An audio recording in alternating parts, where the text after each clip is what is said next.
Next আমরা যেটা পড়ব সেটা হলো ইউনিট 2। সেখানে আছে কি নার্সিং হেলথ অ্যাসেসমেন্ট। এটা পড়লে আমরা কি শিখতে পারবো, যেমন হেলথ অ্যাসেসমেন্ট প্রসেসটা কি, নার্সের রোল কি, এছাড়া কী কীভাবে অ্যাসেসমেন্ট করা যেতে পারে এগুলো। তাহলে দেখে নিই হেলথ অ্যাসেসমেন্ট কাকে বলে। Health assessment helps to identify clients need clinical problems. যেমন আমি যদি এক্সাম্পল দিয়ে বলি তাহলে বলতে পারি যে পেশেন্টের কী হয়েছে যদি তোমাদের জিজ্ঞেস করা হয়, তোমরা কী বলবে? যদি সিভিয়ার পেশেন্ট থাকে তাহলে যে পেশেন্টটা খেতে পারছে না, বা পেশেন্টের ওয়ান সাইডেড প্যারালিসিস বা হেমিপ্যারালিসিস, কোয়াড্রিপ্লেজিয়া, যে কোনো একটা কিছু বলবে তোমরা, বা unable to take food, unconscious, semi-conscious, etc. and etc. That is assessment. Or patient is unable to take food. Okay. So the definition of assessment is, it is the necessary puzzle piece. That means তুমি কখনোই বলতে পারবে না যে this is a patient and the assessment part is CBA.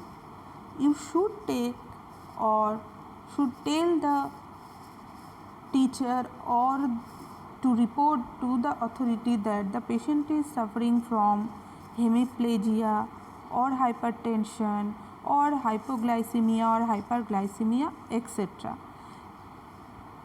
So the definition is, assessment is the deliberate and systemic collection of data to determine clients' current and past health status, functional status, and to determine clients' present and coping pattern. ওকে, মানে assessment আমরা একটা systematic ওয়েতে করলে আমরা past and present বা current তার স্ট্যাটাসের সঙ্গে আমরা তার প্রেজেন্ট স্ট্যাটাসটা বুঝতে পারবো কম্প্যারিজন করলে, এবং তার কি কোপিং মেকানিজম বা কোন স্টেপ নিলে আমরা তার প্রবলেমটা সলভ করতে পারবো সেটাও বুঝতে পারবো। ছবিটা দেখো, এখানে কি আছে? মানে assessment, diagnosis, plan, implementation and evaluation. এখানে যেটা নেই সেটা হচ্ছে স্পেসিফিক অবজেক্টিভ বা গোল। তাহলে অ্যাসেসমেন্ট করার পর আমাদের যে পয়েন্টটা হবে সেটা হলো গোল, মানে আমরা কি করতে চাইছি। আমি একটা জিনিস আইডেন্টিফাই করলাম, যেমন ধরো পেশেন্টের সুগার লেভেল অ্যাবাভ 400, তো আমার গোল বা টার্গেট কি থাকবে? সুগার লেভেল নর্মাল করা। ওকে, দ্যাট ইজ গোল বা অবজেক্টিভ। নেক্সট, তাহলে আমি অ্যাসেসমেন্ট কাদের কাদের করতে পারি? অ্যাকিউট পেশেন্ট হোক বা ক্রনিক পেশেন্ট, যে কোনো পেশেন্টের অ্যাসেসমেন্ট আমি করতে পারবো, whether she or he may be pediatric or elder or adolescent or young or geriatric, conscious, unconscious, delirious and psychiatric patient, সবাইকেই আমরা অ্যাসেসমেন্ট করতে পারবো। তাহলে অ্যাসেসমেন্ট করার পারপাসটা কি, কেন অ্যাসেস করব? এই অ্যাসেসমেন্টটা আমরা দুভাগে করতে পারি।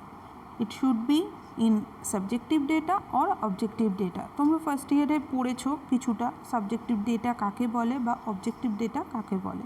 তাহলে আমরা কি করতে চাইছি? আইডেন্টিফাই করতে চাইছি যে তার নর্মাল লেভেল থেকে পেশেন্টের কতটা ডেভিয়েশন হয়েছে। আমি যদি অ্যাসেস করি আমি সেটা জানতে পারবো। এছাড়া পেশেন্টের স্ট্রেংথ, পেশেন্টের লিমিটেশন বা কীভাবে পেশেন্ট কোপ করতে পারবে সেটাও আমি জানতে পারবো। পেশেন্টের অ্যাকচুয়াল প্রবলেম কী সেটা বলতে পারবো বা আমরা আইডেন্টিফাই করতে পারবো। পেশেন্ট কোন কোন ক্ষেত্রে রিস্কে পড়ছে, কোন স্টেপ নিলে রিস্ক আমি প্রিভেন্ট করতে পারবো সেটা আমি আইডেন্টিফাই করতে পারবো। সর্বোপরি কী করতে পারবো? পেশেন্টের সঙ্গে আমি একটা গুড আইপিআর বিল্ড আপ করতে পারবো, তার ফলে আমার অ্যাসেসমেন্টটা আরও ইজিয়ার হবে। ছবিটা দেখো, এখানে কি আছে? Types of assessment. এখানে কি? Initial assessment, ongoing assessment, emergency assessment আর টাইম ল্যাপসড অ্যাসেসমেন্ট। তাহলে দেখে নিই ইনিশিয়াল অ্যাসেসমেন্ট বলতে কী বোঝায়। যেমন পেশেন্টটা অ্যাডমিশন হচ্ছে, তাহলে ইনিশিয়ালি আমি দেখে বুঝবো পেশেন্টের প্রবলেম কী, কোন সিস্টেমের সমস্যা হয়েছে, তাহলে আমি তাকে সেই স্পেসিফিক ওয়ার্ড বা ইউনিটে যাতে অ্যাডমিট করাতে পারি। That is initial assessment. whether he or she may be male or female or child, তাহলে আমি স্পেসিফিক ওয়ার্ডে তাকে শিফট করতে পারবো। Next, focus or ongoing assessment. যেমন আমরা সবাই জানি ইনটেক আউটপুট চার্ট বা আওয়ারলি আউটপুট চার্ট, এগুলো হচ্ছে অনগোয়িং অ্যাসেসমেন্ট বা ইসিজি মনিটরিং। এগুলো হচ্ছে অনগোয়িং, কন্টিনিউয়াস তোমাকে অ্যাসেস করে যেতে হবে। ইমার্জেন্সি অ্যাসেসমেন্ট, যেমন সেক্ষেত্রে আমরা দেখব প্রায়োরিটি দেব লাইফ সেভিং, কী করে আমি লাইফ সেভ করতে পারি।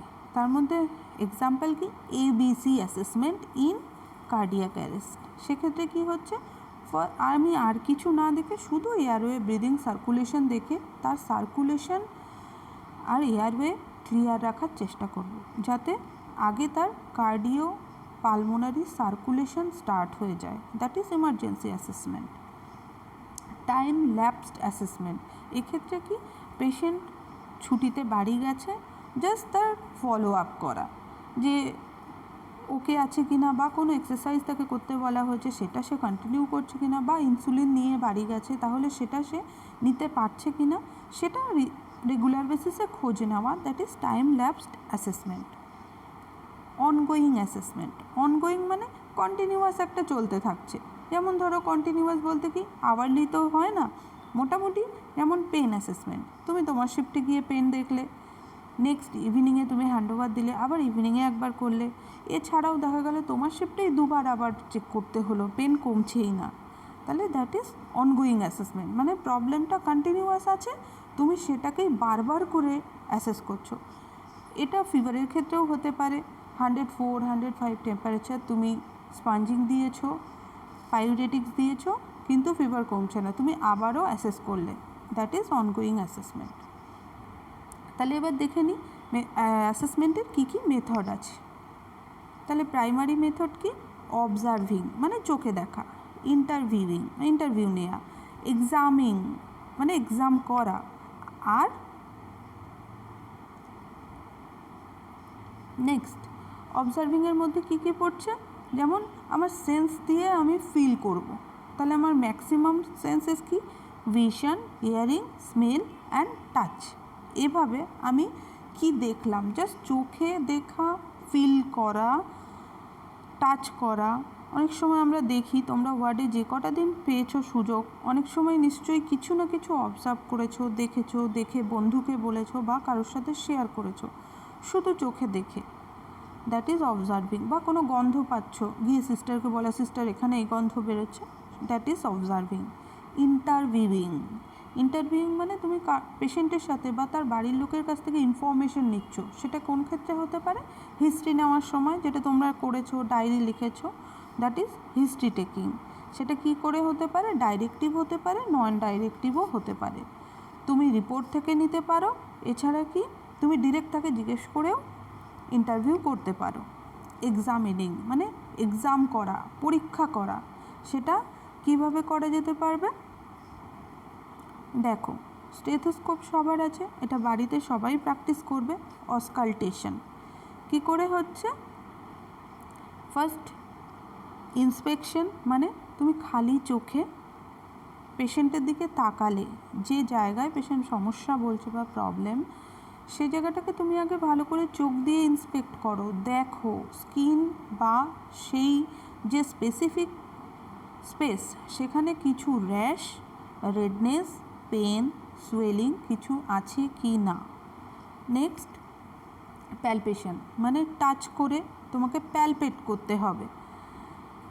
তুমি দেখলে নেক্সট ছবিটা যেটা দেখতে পাচ্ছ, সাদা ছবিটা দেখো, প্যালপেট করছে, হাত দিয়ে ফিল করা।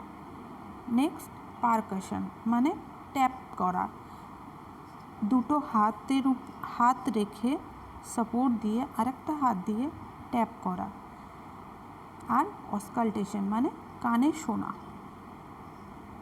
তাহলে ইন্সপেকশনের ক্ষেত্রে র্যাশ, কালার চেঞ্জ, ইডিমা যেটা আগে বললাম। প্যালপেশনের ক্ষেত্রেও দেখো টেম্পারেচার, টেক্সচার, ময়েশ্চার। তুমি যদি কোনো পার্টে পেশেন্টের হাত দাও, তাহলে তুমি তার টেম্পারেচার, তার টেক্সচার, সেখানে তার স্কিন টেম্পারেচার সেটা বুঝতে পারবে, ময়েস্ট আছে কি না সেটাও বুঝতে পারবে। কোনো অর্গানের সাইজ, লোকেশন আইডেন্টিফাই করতে পারবে। অর্গান রিজিড অর স্প্যাস্টিক সেটাও আইডেন্টিফাই করা যাবে। রিজিড মানে শক্ত, স্প্যাস্টিক মানে তুমি ভলান্টারি মুভমেন্টের এগেনস্টে।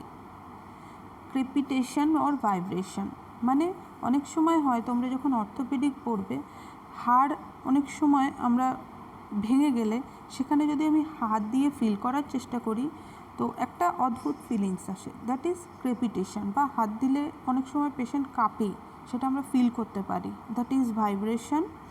পজিশন অ্যান্ড সাইজ, কিছু কিছু জায়গায় হাত দিলে কিছু অর্গান আমরা ফিল করতে পারি। তাহলে কি আমি যদি হাত দিই তাহলে আমি বুঝতে পারবো সেই অর্গান সেই পজিশনে আছে কি না, বা সাইজ বেড়েছে না কমেছে সেটাও গেস করা যায়। টেন্ডারনেস, অনেক সময় ব্যথা হলে আমরা সবাই টাচ করতে দিই না, তাহলে সেটা দেখে আমি বুঝতে পারবো যে এই জায়গাটা ব্যথা আছে, সোয়েলিং হয়েছে না ফুলে আছে। এছাড়া কোনো এক্সট্রা লাম্প বা মাস এর প্রেজেন্স আমরা আইডেন্টিফাই করতে পারবো। পারকাশন, দেখো আমি যেমন বলেছিলাম যে পারকাশন মানে হচ্ছে তুমি একটা হাত রাখলে নন ডমিনেন্ট হ্যান্ড, যেটা ডমিনেন্ট হ্যান্ড সেটা দিয়ে লোকেট করে যদি ট্যাপ করা যায় তাহলে তুমি আন্ডারলাইং মানে নিচে যদি কোনো টিস্যু, মাস, হলো পোর্শন বা কালেকশন অফ ফ্লুইড থাকে তুমি আইডেন্টিফাই করতে পারবে। অসকালটেশন, দেখো এখানে বাচ্চাটাকে অসকালটেট করছে, তাহলে কী লাগছে, স্টেথোস্কোপ, ডপলার, পিটোস্কোপ এগুলো দিয়ে আমরা অসকালটেট করতে পারি কি হার্ট সাউন্ড বা ফিটাসের যে হার্ট সাউন্ড, দুটোই আমরা অসকালটেট করতে পারবো। তাহলে কিছু নার্সিং টিপস আছে, যেমন ছড়াটা দেখো, use the bell of the stethoscope to hear low pitch sound, the diagram to hear high pitch sound.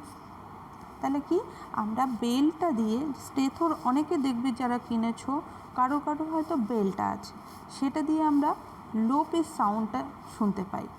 আর যে ডায়াফ্রাম মানে বড় সাইডটা, সেটা দিয়ে আমরা হাই পিচ সাউন্ড শুনতে পাই। তাহলে অ্যাসেসমেন্ট প্রসেসে যদি কোনো ছবি করা যায় তাহলে এরকম দেখতে পাবো।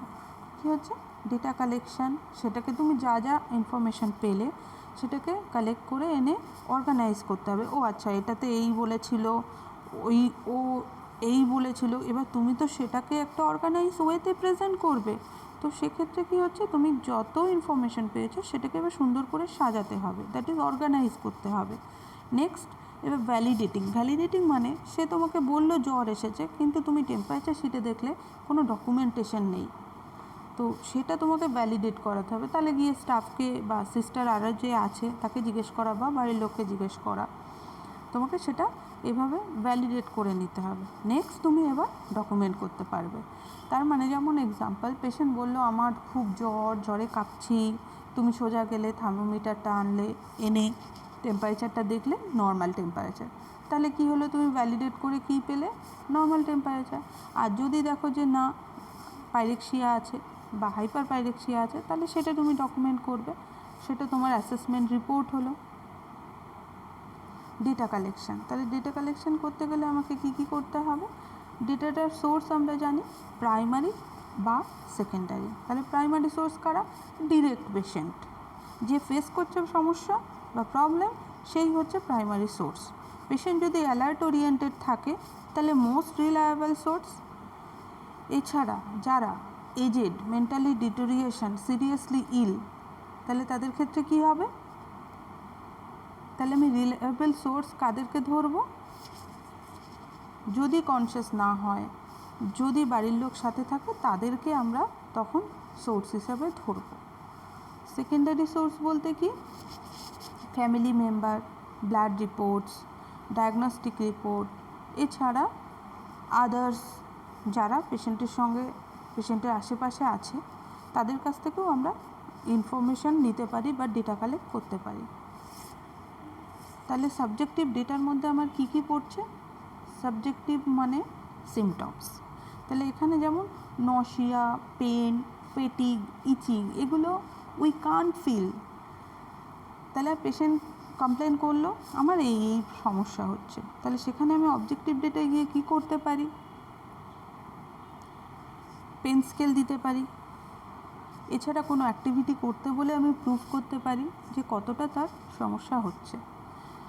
অবজেক্টিভ ডেটা মানে সাইন, যেটা আমি অবজার্ভ করতে পারবো বা মেজার করতে পারবো, যেমন চোখে দেখতে পাওয়া বা ফিল করা, বা তুমি দেখলে তোমার চোখের সামনে পেশেন্টটা ভমিট করলো, দ্যাট ইজ সাইন। কিন্তু নশিয়া, তাহলে সাবজেক্টিভ ডেটা।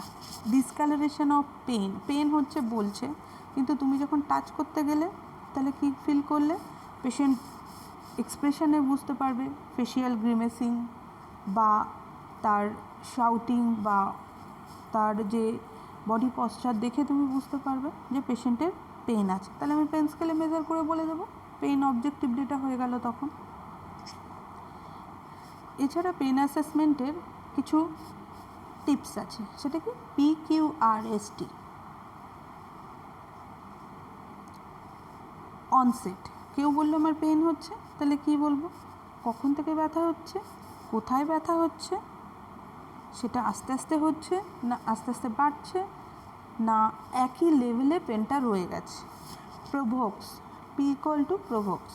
প্রোভোক্স মিন্স যে কিসের জন্য ব্যথাটা হলো, তুমি আর কোনো কাজ করছিলে বা কী এমন করছিলে যে পেনটা আস্তে আস্তে বাড়ছে, এটা আমায় জানতে হবে, বা কোন কাজটা করলে ব্যথাটা কমছে। অ্যাকচুয়ালি আমাকে জানতে হবে ব্যথা বাড়ার পেছনের কারণটা কী। কোয়ালিটি, Q=কোয়ালিটি, মানে পেনটা কি sharp pain, dull pain, stabbing pain, burning pain, crushing pain, কোন টাইপ অফ পেন পেশেন্টকে বলতে দিতে হবে। কখনো আমি বলবো না তোমার কি পিনের মতো ব্যথা হচ্ছে, আমরা জিজ্ঞেস করব তোমার ব্যথাটা কেমন হচ্ছে।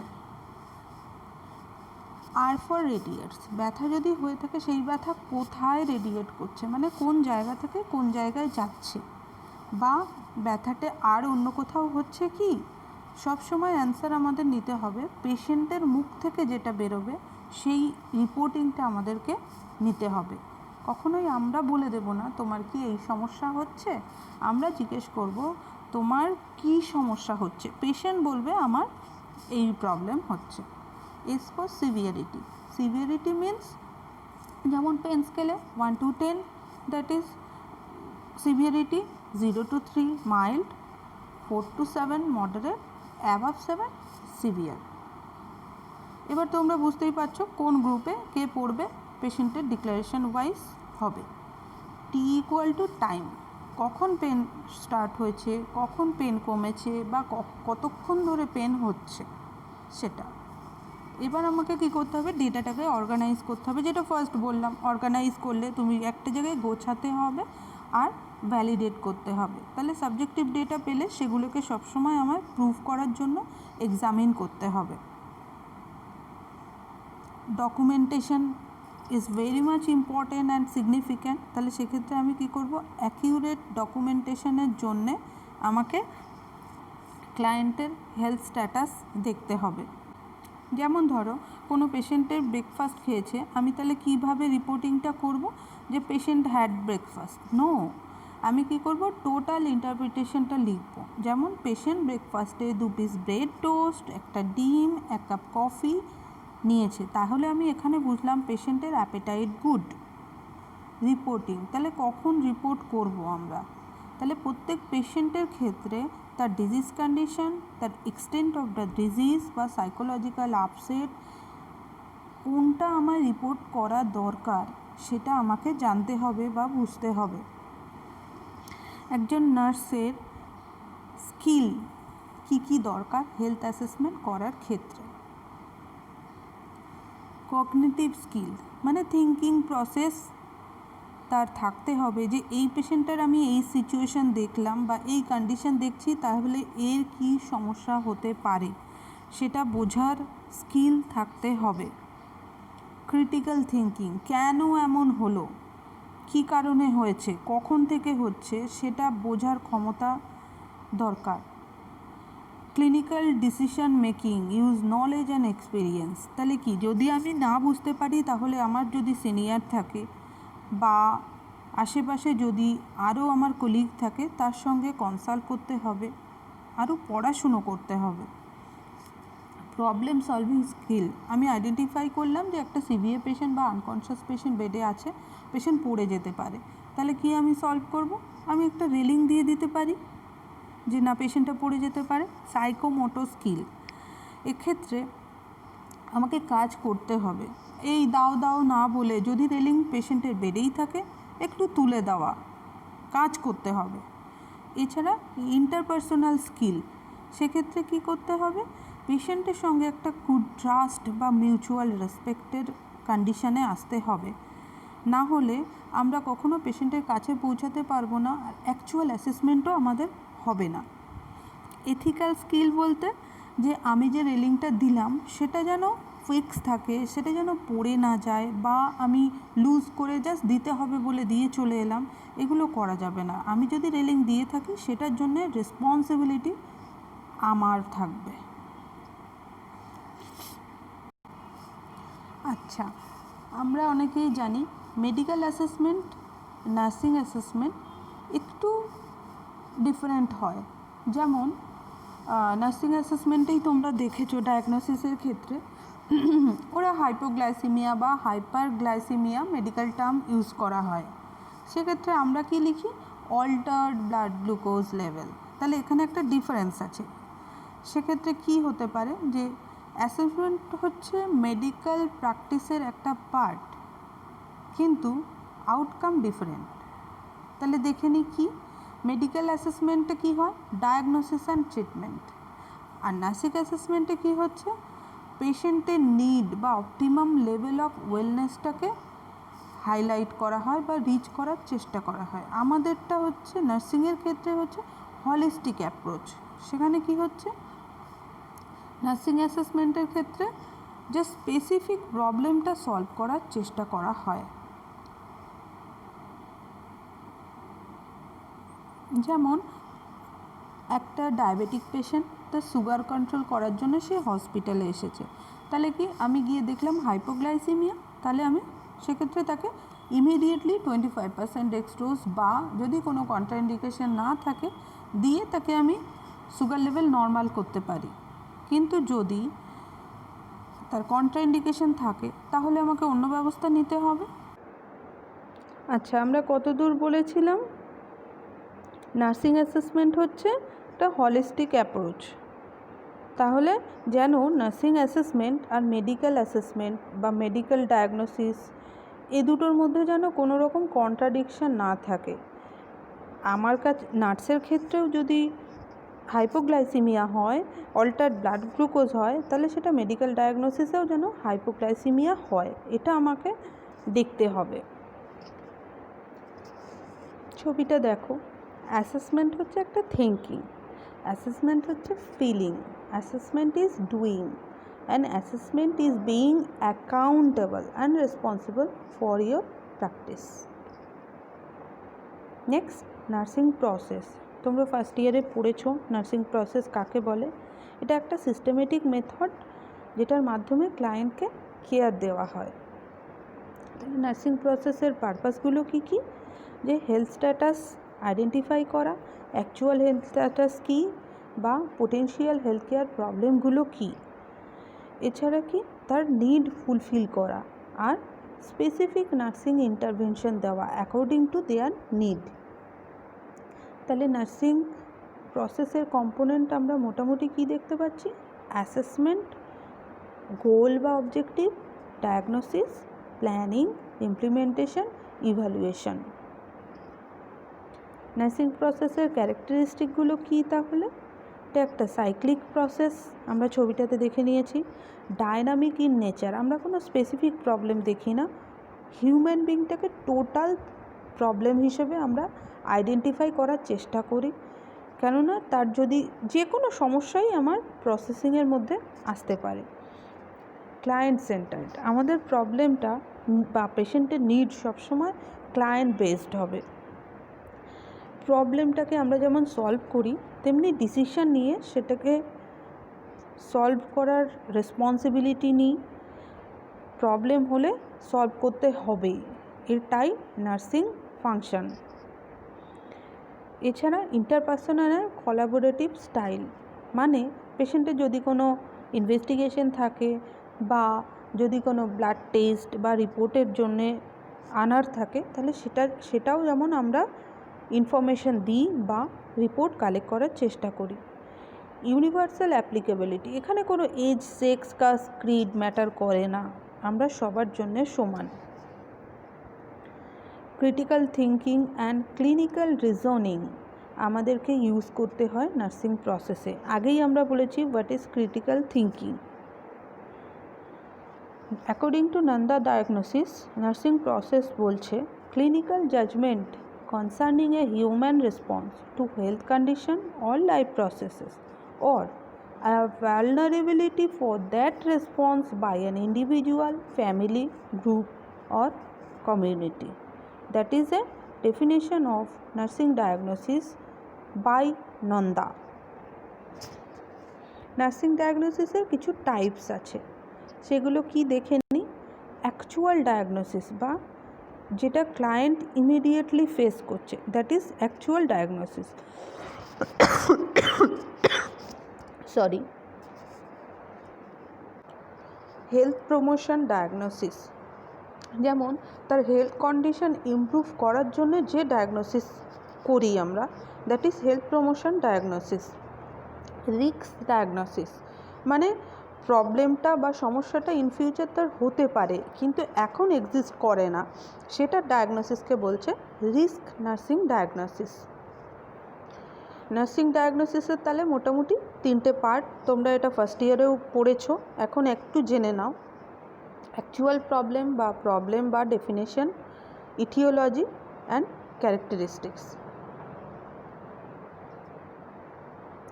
তাহলে প্রবলেম স্টেটমেন্ট ডেসক্রাইব করছে হেলথ প্রবলেমের কি, etiology and characteristics, that is sign and symptoms, whether it may be subjective or objective. যেমন এক্সাম্পল, অ্যাকিউট পেন, এখানে একটা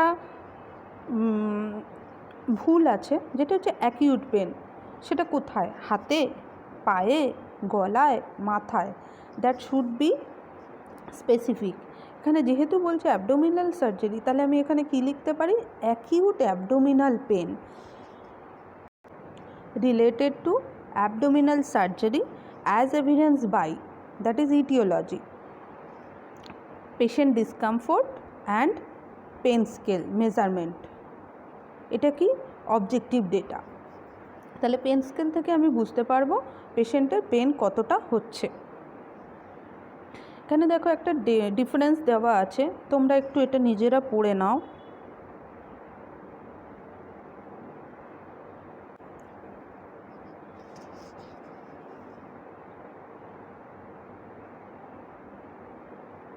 ডিফারেন্সটা আশা করি বুঝতে পেরেছ।